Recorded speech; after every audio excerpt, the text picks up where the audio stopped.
Worry, worry, worry. Are you worried? Do you have worry as your best friend?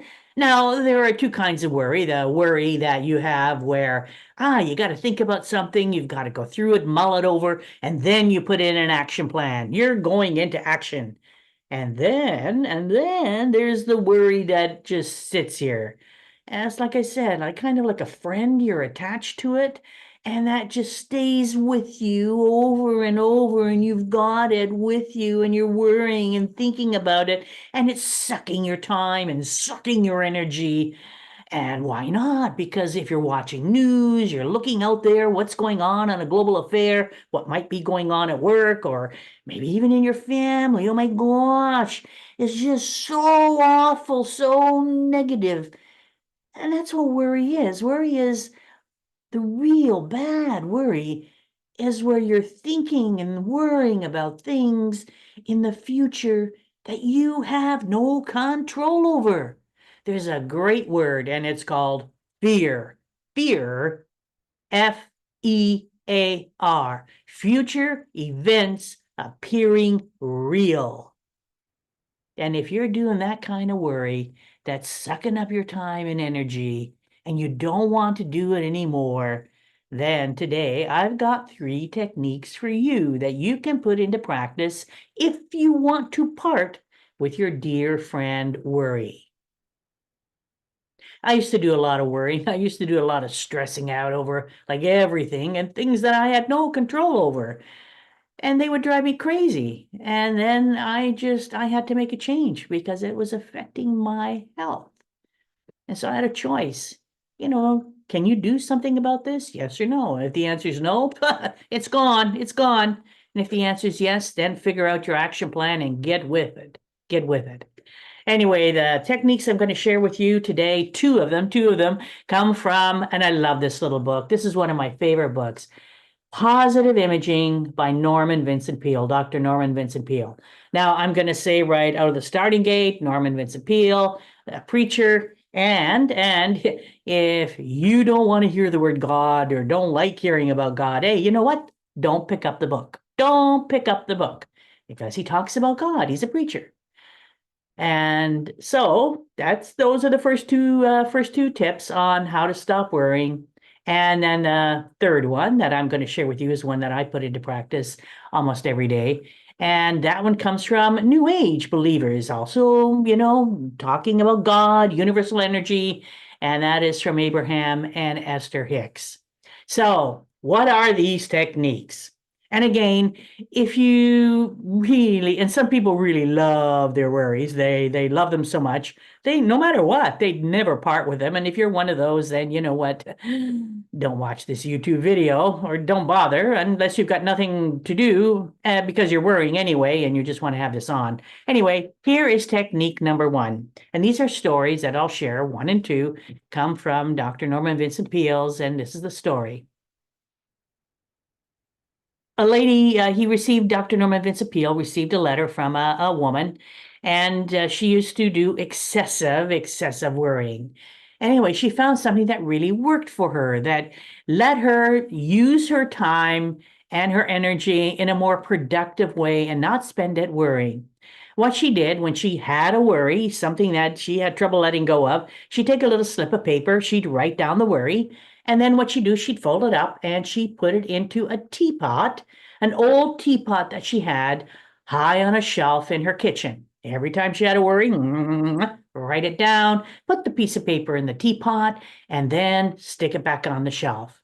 Then, when the end of the year rolled around, what she'd do is she'd bring the teapot down, and what she'd do is empty it onto the kitchen table and go through the worries one by one. And she was always amazed, amazed at how many of these worries had either evaporated or resolved themselves. They were already gone. And then what she did with if there were a couple, she put them back in the teapot went back on the shelf, and she's starting another round, another year. Little pieces of paper, worry goes up in the teapot. And she said it just helped her enormously, helped her feel so much better and deal with her worry habit. she started being in control of her worries instead of her worries controlling her. The second story, I love this one.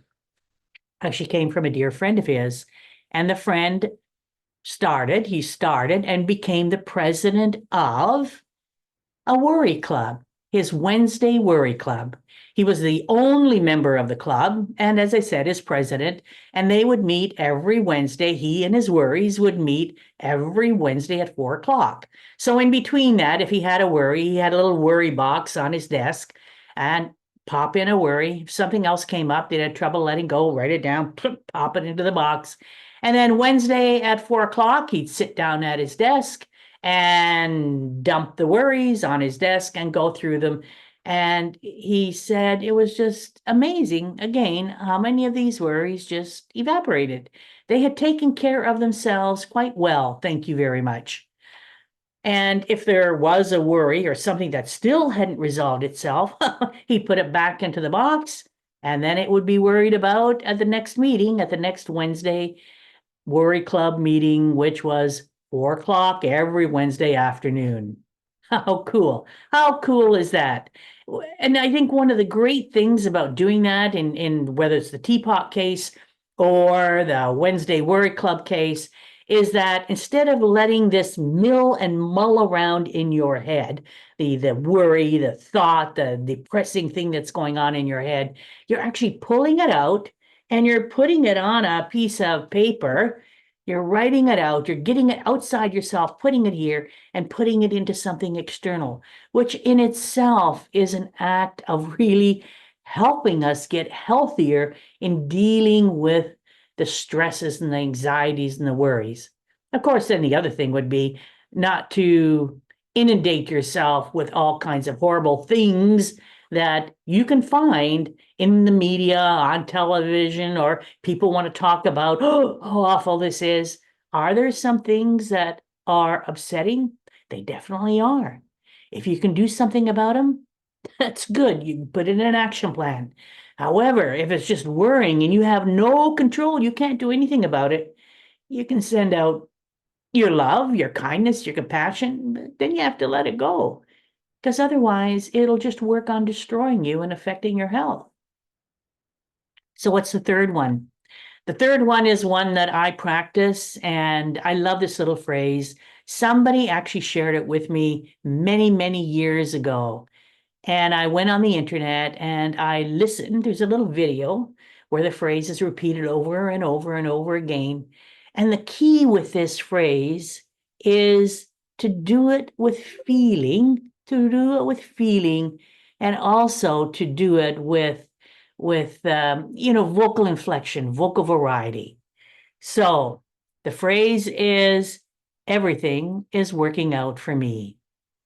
Everything is working out for me. Everything is working out for me. Everything is working out for me. And you do that many different ways. And I found for myself, it's so important to put the feeling in there. And I find when I've got a worry or a stress, which I do, I'll have them and they'll want to come and they'll want to park themselves on my shoulders and suck up my brain energy. And then I just come out with this sentence and I'll go to the thought, thank you for being here, but everything is working out for me. Everything is working out for me. I love that. For me, that has been such a peacemaker, such a mental and emotional peacemaker for me inside. And there are times when my health's been really affected with stress and other things. And this has just made a huge difference. So whether you want to have a teapot where you put in your little worries and put it up on the kitchen shelf and look at it once a year, whether you want to form your own Wednesday or Thursday or Monday worry club and meet in the afternoon and go through your worry box, or whether you just want to put in a simple phrase, say a simple phrase that just makes you feel better and easier to cope with life, take your pick. Take your pick.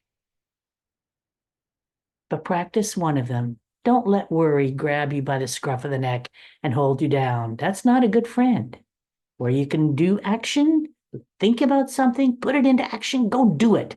But where you can't, here are 3 techniques to help you say, worry, I see you, but I'm not dealing with you because I can't do anything about you. So I'm going to have another way of dealing so I can put my energy, put my attention, move it into where I want it to go and make me feel good. Because where your attention goes, your energy flows. Hey, until next time, this is Dorothea Hendriks wishing you mountains of success.